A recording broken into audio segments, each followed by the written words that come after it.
From the highest spire of the Cathedral of Eternal Vigil to the lowest cobblestone alley where frost crept between the cracks, Vethrin had transformed itself into something both magnificent and monstrous. Wrought iron lampposts lined the streets in perfect rows, their flames burning an eerie spectral blue that cast the falling snow in shades of ice and shadow. The light pooled on the cobblestones like frozen tears, and where it touched the white drifts gathering in doorways and against stone walls, the snow seemed to glow with an otherworldly luminescence. Blood-red banners hung from every balcony, every archway, every bridge that spanned the frozen canals cutting through the city's heart. They were velvet, thick and rich as sin, embroidered with symbols that predated the current dynasty by centuries. Spirals within spirals, eyes that wept, tears of gold thread, hands reaching upward in supplication or downward in benediction, depending on how the wind caught them. The winter solstice had arrived, and with it came the season of devotion, the season of reckoning, the season when the god of death grew most ravenous. Black evergreen wreaths adorned every door, bound with blood-red ribbons that trailed like arterial spray. But these were not the cheerful decorations of some distant, half-remembered tradition.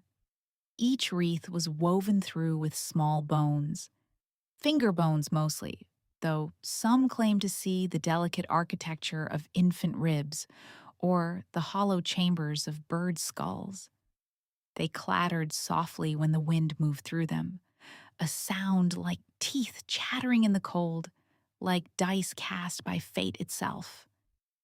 Between the wreaths hung jewel-colored ornaments, deep crimsons like heart's blood, sapphires like frozen tears, emeralds like the last glimpse of summer before winter's claim, each one catching the blue flames and throwing prismatic shadows across the snow. The scent that permeated the air was intoxicating and terrible in equal measure. Clove and ash mingled with the sharp, clean smell of evergreen resin, creating an atmosphere that was both festive and funereal. In the great squares, iron braziers burned day and night, fed with aromatic woods and herbs that the priesthood claimed pleased the god of death.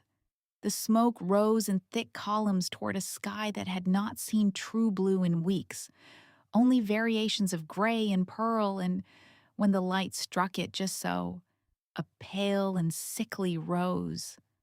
Arine Marrow, Ari to those who knew her well, stood at the frost-rimed window of her family's modest shop, her breath fogging the glass as she watched the city prepare itself for the evening's proclamation.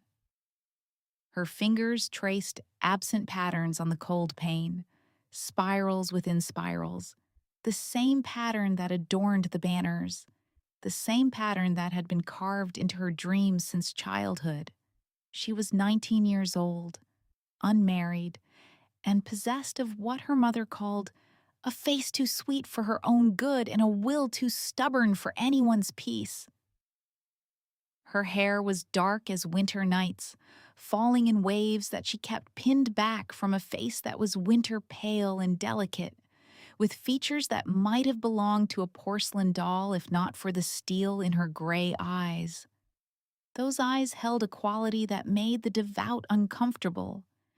She saw beauty in broken things, in the cracks where light leaked through, in the spaces between prayers where doubt lived. And in a city where devotion to the god of death was survival, such vision was dangerous. Below her window, Merchants' Row was alive with activity despite the cold. Shopkeepers hurried to close their establishments early, their breath pluming white in the frigid air. Families gathered children close, pulling them away from the edges of canals where the ice was thin and treacherous. Priests in robes of deepest black moved through the crowds like shadows, their faces hidden beneath hoods, their hands clutching censers that trailed smoke the color of old blood. Everyone was moving toward the cathedral square. The proclamation would come at sunset, as it always did on the first day of the winter solstice. The high oracle Seraphine would emerge from the inner sanctum where she communed with the god of death, and she would speak his will.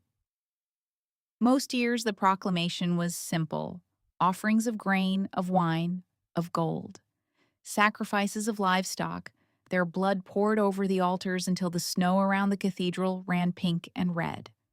The city would comply, as it always did, and the god of death would be satisfied. But this year was different.